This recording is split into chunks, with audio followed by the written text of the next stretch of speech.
जनाब राजा मुख्तार साहब।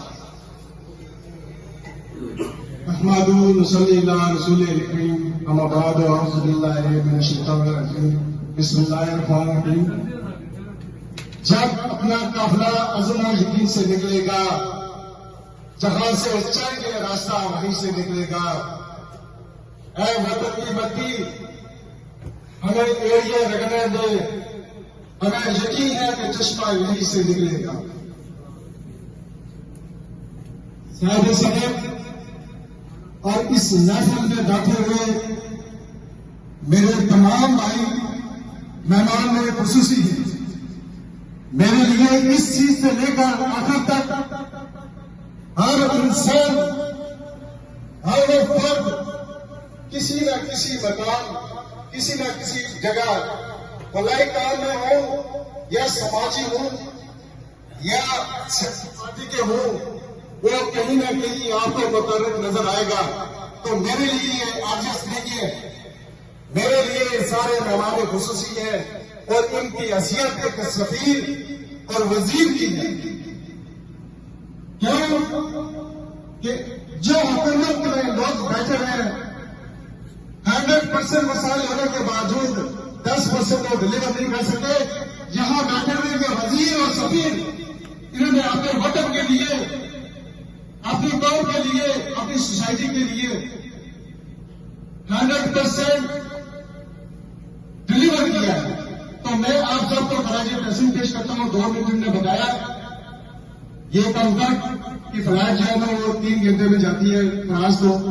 ये 2 मिनट में सफर तय नहीं हो सकता कश्मीर का। तो मैं शहीद मकबूल भट्ट के बारे में जो 1938 में कपवाड़ा के जिला और तहसील इंदवाड़ा के गांव तेरे गांव में पैदा हुए वालिद का नाम गुलाम कादर भट्ट था। उन्होंने इब्तदाई तालीम वहीं से हासिल की और उसके बाद बारामूला में जाकर उन्होंने ग्रेजुएशन की। वो दौर तब्दीली में उनको आजादी का शौक था, महाराजा के वो खिलाफ थे, राजा के जैसा समाज था। लेकिन उन्होंने बीए करने के बाद सोचा कि तहरीक को आजादी को जो उनका नजरिया था उसको यहां प्रवाह नहीं चलाया सकता।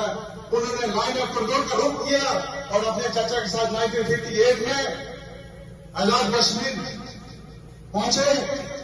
यहां आकर भी उन्होंने जेल काटी भरी। शहीद मकबूल भट्ट ने हिंदुस्तान और पाकिस्तान की दोनों जेलों में गए और वजीफे बर्दाश्त की, लेकिन जज्बे से नहीं आ रहे। उनको यकीन था कि जो उनका नजरिया था कि आजाद कश्मीर, जो कश्मीर राष्ट्र को एक आजाद रियासत के तौर पर वो देखना चाहते थे। जो मजामत कार होते हैं, तकलीफ कार होते हैं, वो किसी भी जालिम सरकार से डरते नहीं है। तो यहां आकर फिर उन्होंने पेशावर में यूनिवर्सिटी का दाखिला लिया, वहां से एमए किया, साफत में रहे। उसके बाद 1960 में केच मस्जिद के दौर में बीडी सिस्टम के तहत फर्स्ट बन जाते जो इलेक्शन हुआ था उसमें कामयाबी हासिल की। उनकी 2 शादियां थी और 3 बच्चे, 2 बेटे और 1 बेटी। यहां हर शख्स को पता है, लेकिन मैं चंद आशी रखती हूं जिनको नहीं पता, इसलिए थोड़ा सा टाइम ज्यादा दूंगा। उसके बाद उन्होंने तारीख के लिए दोबारा हिंदुस्तान की तरफ वक्त किया। उन्होंने हिंदुस्तान की फौज के खिलाफ एक मारवाई किया, एक्सरी विंग मार्शमारी के प्लेटफॉर्म पर उन्होंने एक वादा भी किया था। उसके बाद उनके दोस्त अमानुल्लाह के साथ उन्होंने एनएलएफ का बुनियाद, एक्सरी विंग की बुनियाद रखी। और फिर जब श्रीनगर गए और वहां मदामत से वहां अब्दुल्ला शेख अब्दुल्ला की हुकूमत के खिलाफ या उसके खिलाफ जो वहां हो रहा था, प्रोटेस्ट हो रहा था, उसमें वो उनको जेल जाना पड़ा। उसके बाद फिर वो जेल से निकले, लेकिन फिर उनके द्वारा जेल में बंद कर दिया गया। उनके खिलाफ बगावत का केस रहेगा, उनको सजाई मौत दे दी गई। बात लंबी हो जाएगी। मैं मुख्तसरन ये कहना चाहता हूं कि शहीद मकबूल भट्ट ने अपनी जिंदगी वो एक उन्होंने नजरिया ये डिलीवर नहीं किया, वो एक मोमेंट ही थे। मुख्तसर में आपसे कहना चाहता हूं कि तिहाड़ जेल इसकी चीज की गवाह है। अगर तिहाड़ जेल के बारे में आपको नहीं पता तो पता कर ले।